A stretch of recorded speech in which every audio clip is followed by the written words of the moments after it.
Shakespeare's The Tempest Explained. Magic, Revenge, and Letting Go. Hello, book lovers.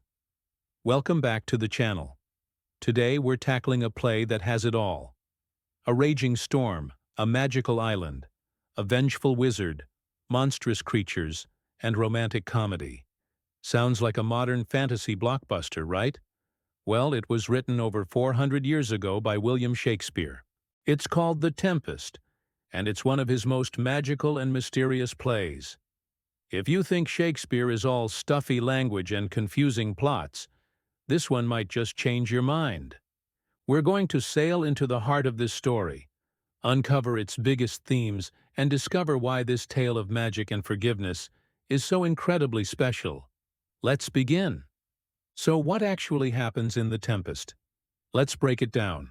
Our protagonist is Prospero, the rightful Duke of Milan. He was overthrown by his wicked brother Antonio and stranded on a remote island with his young daughter Miranda over a decade ago. As the play opens, Prospero, now a powerful magician, sees his enemies sailing past his island. Using his magic and his spirit servant Ariel, he whips up a mighty tempest to shipwreck them. But don't worry, he promises no one will be hurt. This is all part of his plan. The survivors are scattered across the island in three groups. The nobles, Alonso, the king of Naples, who helped the betrayal, and his brother Sebastian, and the traitor Antonio. Prospero manipulates them with visions and guilt. The comedy crew, the king's drunken butler, Stefano, and jester, Trinculo. They meet Prospero's other servant, the monstrous and hilarious Caliban, and form a plot to overthrow Prospero that goes very badly. The romance. The king's son, Ferdinand, meets Prospero's daughter, Miranda. It's love at first sight. Prospero pretends to be stern with Ferdinand, but he's secretly thrilled. Over one magical day, Prospero uses his art to confront his enemies, orchestrate a romance, and ultimately to choose forgiveness over revenge. The big ideas, themes. This isn't just a fun fantasy.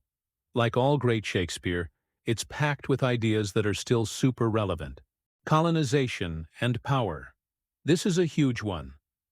Prospero arrived on an island that was already inhabited by Caliban, the son of a witch. Prospero taught him language, but then enslaved him when Caliban tried to assault Miranda. So who's the real monster? The savage native or the educated colonizer who takes control? Shakespeare asks these uncomfortable questions centuries early. Illusion versus reality. Everything on this island is a performance orchestrated by Prospero. The storm isn't real, the banquets that vanish are illusions, and the spirits are actors. It's a play within a play, making us question what's real and what's manipulated by those in power. The magic of theater. This is the meta-theme. Prospero is like a playwright and director. He controls the actors, characters, the special effects, his magic, and the plot. His famous speech where he gives up his magic is often seen as Shakespeare's own farewell to the stage. Forgiveness versus revenge. Prospero has his enemies completely at his mercy.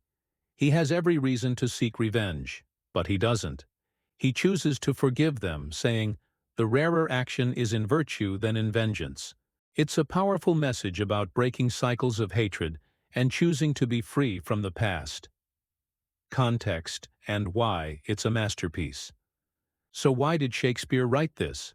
The Tempest was written in 1611, near the very end of his career. The world was exploding with new discoveries.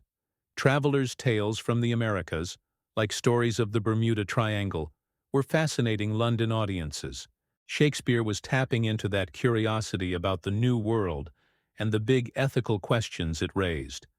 But on a personal level, many see Prospero's decision to break his staff and drown his book as Shakespeare's own way of saying goodbye to his art and retiring. What makes it a masterpiece is its audience appeal. It has spectacle for the groundlings who loved magic and monsters. It has comedy from Stefano and Trinculo for a good laugh. It has romance for the lovers in the crowd. It has deep philosophical questions for the intellectuals. In sum, it's a perfect cocktail of everything that made Shakespeare great. What the critics and fans love. Critics and audiences adore The Tempest for its complexity and beauty.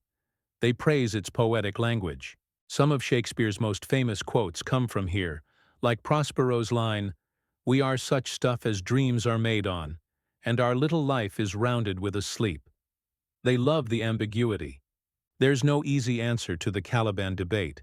Is he a victim or a villain? The play lets you decide. It's seen as a pinnacle of Shakespeare's artistic control. The entire play follows the classical unities of time, place, and action. It all happens in one day, in one place, with one main plot, which is rare for Shakespeare and shows his technical skill. Its endless adaptability as it's been reimagined as a sci-fi film, a post-colonial novel, and much more. Its themes are just that flexible. Why you should read or watch it. If you're new to Shakespeare, this is a fantastic place to start. The plot is actually pretty straightforward compared to the tangled histories and tragedies. It's a story about letting go of past hurts, letting go of the need for control, letting go of the things that define us so we can move on to the next chapter. It's about the power of art to create change, and the even greater power of choosing mercy. It will make you laugh, it will make you think, and its final message of grace might just stick with you long after you've finished it. So that's the magical, thoughtful world of Shakespeare's The Tempest. If you enjoyed this journey to a magical island, please hit that like button. And subscribe to the channel for more deep dives that make classic literature fun and easy to love. Thanks for watching. Until next time, remember, what's past is prologue.